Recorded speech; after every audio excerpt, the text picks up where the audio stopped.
Hello, Lakers Nation. My name is Trevor Lane, senior writer for LakersNation.com, your home for everything Lakers. And this is the Lakers Nation news feed. On today's show, we're going to be talking a bit about LeBron James shutting it down for the rest of the season, and a couple of veterans who apparently wouldn't mind coming back and being part of the Los Angeles Lakers going forward. Before we get to that, though, quick shout out to our sponsor, Vivid Seats.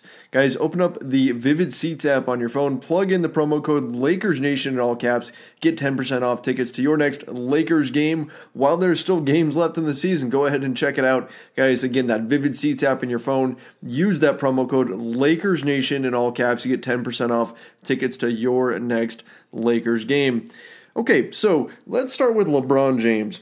The Lakers announced that LeBron James will be shut down for the remainder of the NBA season. He will not play in the final 6 games, and that they're doing this because this decision will allow his groin, which he injured back on Christmas Day, to fully heal, saying that this is for the best, for the future success of both LeBron and the Lakers. So they're using the groin as an excuse for why they are shutting him down for the rest of the season. Perhaps they're doing that in order to avoid any fines. We know the league threatened to fine the Pelicans for resting Anthony Davis, who is a healthy player. If the Lakers are saying, hey, LeBron is not 100% healthy, therefore we should be able to shut him down. Maybe it's a preemptive argument that's being played out there. But the groin thing is starting to come up more and more.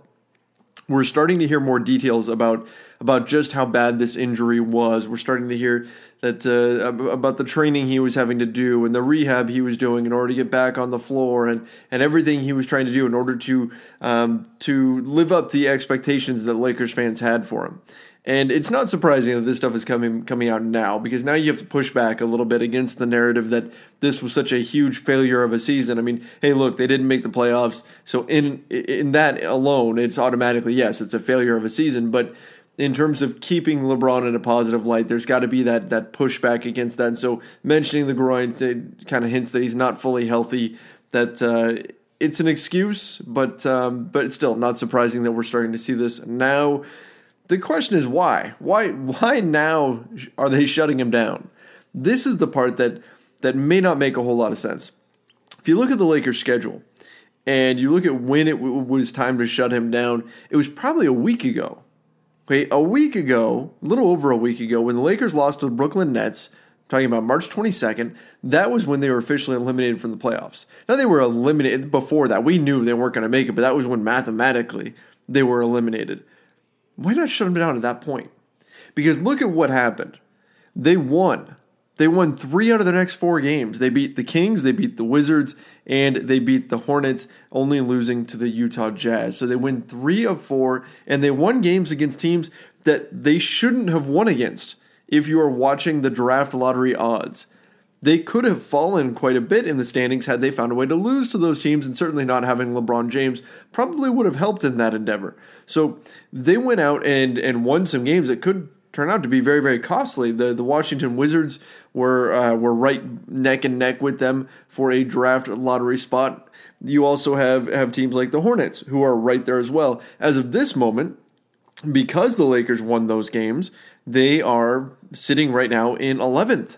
Well, technically tied for 10th with the Minnesota Timberwolves. They could have fallen as low as 8th, maybe even 7th, having the 7th worst record in the NBA. Now, what does that mean for their draft lottery odds? Had they gotten to, say, 8, let's be conservative, say they got to 8, they would have gone from what they have right now, which is basically a 12% chance at jumping into the top 4. I'm looking at Tankathon, and Tankathon does split the odds when you're tied, and that's not necessarily how the NBA is going to look at it. But for right now, they would have like a 12% chance and a 2.5% shot at Zion, and that's it. Now, had they fallen to, say, 8, they'd have a 26.3% chance of jumping into the top 4. Okay, so a little bit better than 1 and 4. That's not bad. And a 6% shot at Zion. That matters. Now, look, if the Lakers wind up moving up in the lottery anyway, then, okay, all is forgiven, right? It doesn't matter. But if whatever team winds up sitting in 8th or 9th jumps up, man, there's going to be some hand-wringing. There's going to be some disappointment, because the Lakers had an opportunity had they shut down LeBron James. And if this groin thing is legitimate, then they had a reason to do that. A week ago, they could have done this, and then perhaps pushed a few more losses onto their record book. Now, look, not everything is cut and dry, good and bad. Winning those games, it helps make the season a little bit easier, maybe take some of the stink of missing the playoffs off of the team. Those things matter too. Those things are important. They didn't get nothing by winning those games. They got something out of it, but still, it seems like it would have benefit the Lakers more by losing those games. Nevertheless, I've been saying it for weeks now. I'm not going to complain the Lakers won. Draft lottery odds are what they are. I enjoy seeing winning Lakers basketball, and I was glad to see them win, but still, the math is right there in front of them. They would have had a better shot at a higher pick if they had gone ahead and lost those games, which could have happened if they had benched LeBron James a little bit earlier. So I get the frustration from Lakers fans in that sense. If he really is injured, if this is not just an excuse or anything like that, then why was he even out there on the floor? Well, you know what? Hey, look, LeBron James is an athlete. He's a person. He gets to make some of those decisions as well. And if he felt healthy and he felt like he wanted to play, then I guess you got to put him out there on the floor. But again, seems like the Lakers may have missed a bit of a tanking opportunity there. But nevertheless, they have shut him down.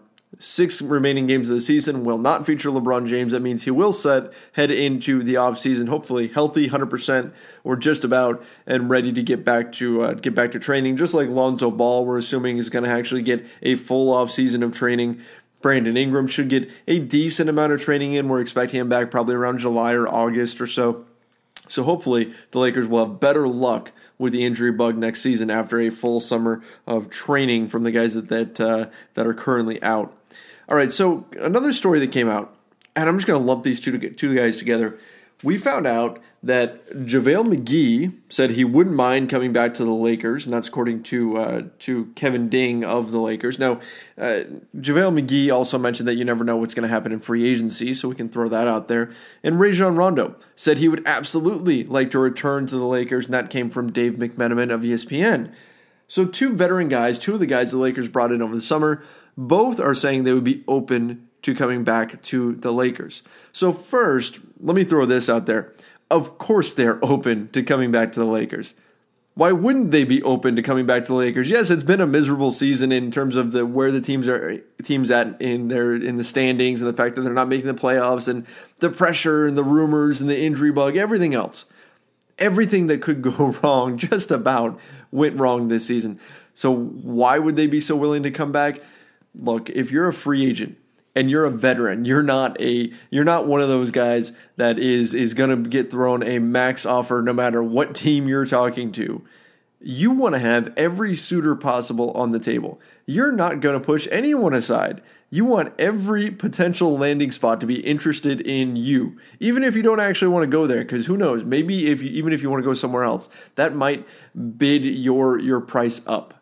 You may be able to create a bidding war for your services if you do that. And that's part of the reason why we're seeing JaVale McGee just ball out here at the end of the season, because he knows, hey, his next contract is on the line. And this does matter. And of course, it should matter to them. These guys are playing for their next deal at this point. Does that mean it's not true that they wouldn't like coming back? No, of course it's not. They very well might. Rondo has spoken very, very highly of the Lakers organization. JaVale McGee, in spurts, has played some of the best basketball of his entire career. So let's flip this around for a minute.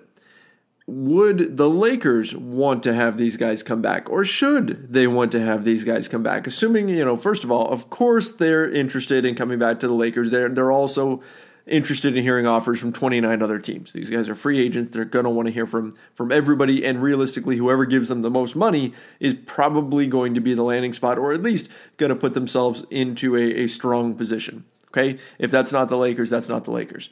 But first, let's look at JaVale McGee, because I think the case of McGee is a little bit easier to break down. So when I'm looking at acquisitions in terms of free agents, I look at value. What kind of value did the team get for the money that they're spending? And with JaVale McGee, the value was fine. The value was just fine. Now, JaVale McGee is probably not a starting center. He's probably not the guy that you want to lean on as a starting caliber center, but he has a legitimate excuse this season for his stretch of poor play that went on for almost 3 months. He got pneumonia, and he said it's taken him a long time to get over it, and he's just now starting to feel 100%, and that's why we are seeing his play pick up. Okay, started the season great, finished the season great. In the middle, not so great, but he got really, really sick. So there's a legit excuse and some hope that perhaps the real JaVale McGee is the guy that we saw at the beginning of the season and the guy that we're seeing right now that is dunking on everyone and blocking shots like crazy and doing all of these things. So if that's the case, then JaVale's value is certainly up. If this is the new version of JaVale McGee that we're going to see moving forward. Now, the Lakers got JaVale McGee for a veteran minimum deal on a 1-year contract. JaVale has performed beyond that contract, right? I always look at opportunity cost. That's wrapped up in value when we're looking at a player. Were they going to sign someone else for that veteran minimum deal that was going to have the impact that JaVale has had this season? No, probably not. So that being the case, JaVale McGee was a good value this season overall. Sure, he was disappointing in the middle, and that definitely helped lead to the Lakers' downfall. And so we can say that may give them pause going forward. JaVale McGee's reaction on the bench the other night when Luke Walton pulled him against the Hornets right before he was about to grab his 10th rebound, that certainly wasn't a good look. So is JaVale the locker room guy that you want? That's certainly something the Lakers can factor in. But in terms of value, if JaVale McGee is willing to come back next season on a veteran minimum deal again, and I'm not saying that he is because he'd probably like to get paid more, but if he is, I think you take that all day. You take that all day, any day on a veteran minimum deal, no problem. I think JaVale McGee has proven to be a solid player in the NBA. If he's asking for more money, if he's asking for more years, maybe you move on to somebody else. But good to see that he wouldn't mind coming back to the Lakers and that it's something he would consider because he does seem like a decent fit. However, in an ideal world, there won't be a starting role for him next season. If JaVale is your starting center, that's probably not a good thing, but coming off the bench, I think he could be just fine. Rajon Rondo, on the other hand, is a whole other story. When we look at value, this is not it. This is not a value signing, especially when we look at opportunity cost. You guys have heard me rant and rave about Julius Randle, but bottom line, the Lakers took the $9 million that Julius Randle signed for with the New Orleans Pelicans, and they instead gave that money on a 1-year deal to Rajon Rondo because they did not want to spend any money coming up this summer with the Pelicans. Julius Randle got a player option for this next season at $9 million. So he basically got an $18 million deal that is roughly about $9 million per season, with that second year being a player option. The Lakers, assuming it's possible that they could have offered that same deal. Maybe it wasn't. Maybe Randle wasn't going to take that from the Lakers. But they gave a very similar contract to Rondo, who is an aging point guard and is not as good as Julius Randle. So in terms of value, not great. Okay, not great. Look, if Rondo was on a veteran minimum deal like JaVale McGee, this would be a little bit different discussion, but at $9 million, you need better production out of Rondo. Now, to be fair to him, he spent a lot of time this season as the Lakers starting point guard, and that was not the plan. That was not the plan going forward. Yes, the team was saying, hey, it's going to be an open competition for the point guard spot between Rondo and Lonzo Ball, but you know what? That's what they say every year. They say that every year because they want the guys to go in and fight for their spots in training camp. They don't want to just say, oh, we're giving it to this guy. They said it with LeBron, but that was it because he's LeBron, because you can't even say that with a straight face. You can't say, oh, LeBron's competing for his spot. But regardless, Rondo has spent a lot of time as the team starter because Lonzo Ball's been injured. So Rondo coming in, look, if he was playing 15 minutes a night and he was on a veteran minimum deal, I think he brings more value that way. I think then you can maybe consider it. If you're in a situation where you know you won't need him more than, say, 15 minutes a night, come in, do his thing, pass the ball around a bit, and use his brain on the bench, use his basketball knowledge. He does have a knack for that stuff. He sees the floor differently than a lot of other people do. Okay, that matters. There's value to that. Not $9 million worth of value, especially with what you're getting on the floor from him right now. If you're only putting him out there for 15 minutes and you're paying him a veteran minimum deal, fine. Okay, I think you could say you'd be okay with it. Now, maybe there's some better players out there, and most likely there are, because when I tell you guys these numbers, you're going to see that Rondo has been absolutely atrocious this season, despite some interesting counting stats. He just put up 17 assists the other day against the Charlotte Hornets, but he has been horrific, all right? And when I say that, here's what I'm referencing. Right now, Rajon Rondo is a -7 in net rating for the Lakers. -7. Offensively, they're a 105 net rating with him on the floor and a 107 with him off the floor. Defensively, with Rondo on the floor, they are sitting at 112, and without him, they're at 106. That means that teams are going to score 6 more points per 100 possessions against the Lakers if Rajon Rondo is on the floor. That's bad. That's really, really, really bad. You look at the shooting percentages of teams when Rondo's on the floor, they go way up. He is a horrific defender at this stage in his career. Look, he's still a good passer. Sometimes he overpasses, but even on a veteran minimum deal, you could make the argument that somebody better is out there. And you know what? Rondo, I want to give him some credit. He's been better from 3 than we would have expected him to be, shooting 36% from 3 this season. I thought that was a big step forward for his game. If he can do that consistently, I thought that helped the team. But a lot of teams do still ignore him from behind the arc. I don't know if you bring him back, though. If he wants anything more than veteran minimum, I certainly wouldn't. I don't think the Lakers should bring him back because of these defensive issues. 33 years old, it's not like next year his defense is suddenly going to get better. That's not going to happen. So with all that being the case, I think with Rondo, knowing that you overpaid him this season, if he wants anything more than the veteran minimum next season, I think that's a tough sell. I think that's a real tough sell because you know what? Right now, Alex Caruso, who's coming up from the G League, has statistically been better. Now, Alex Caruso, yes, hasn't spent as much time battling the starting lineups like Rondo has. That matters. Rondo's going against starters. Caruso has been more or less going against reserves. There's a difference there. But if Rondo wants $4 million, $5 million, and you can get Caruso on a minimum deal, I'd take Caruso all day, every day because of the value there.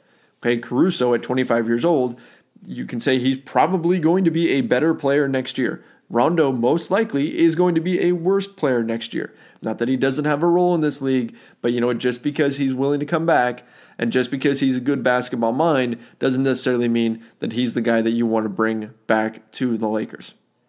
All right, guys, let me know what you think. Give me your thoughts. If you're listening to this on YouTube, go ahead and fire off in the comments. Do you want JaVale McGee back? Do you want Rajon Rondo back? And if so, what price are you willing to pay? Will you go for a 2-year contract for either of these guys? 3 years? 4 years? I'm assuming no, hopefully not. Would you limit it to just 1 year? Are you willing to go above a minimum contract for either of them? Let me know what your thoughts are on bringing back Rajon Rondo and JaVale McGee next season because both are apparently willing to come back to the purple and gold. Guys, thanks so much for listening. If you are checking us out on iTunes, please make sure you rate, review, and subscribe to this show. Let me know your thoughts. What do you guys think? Fire it off in the review section on Rondo and JaVale McGee potentially coming back. Make sure you follow Lakers Nation on social media, at Lakers Nation on Twitter, and also Facebook, at Lakers Nation Official on Instagram. Guys, my name's Trevor Lane. Follow me on Twitter at Trevor_Lane. Till next time, see ya.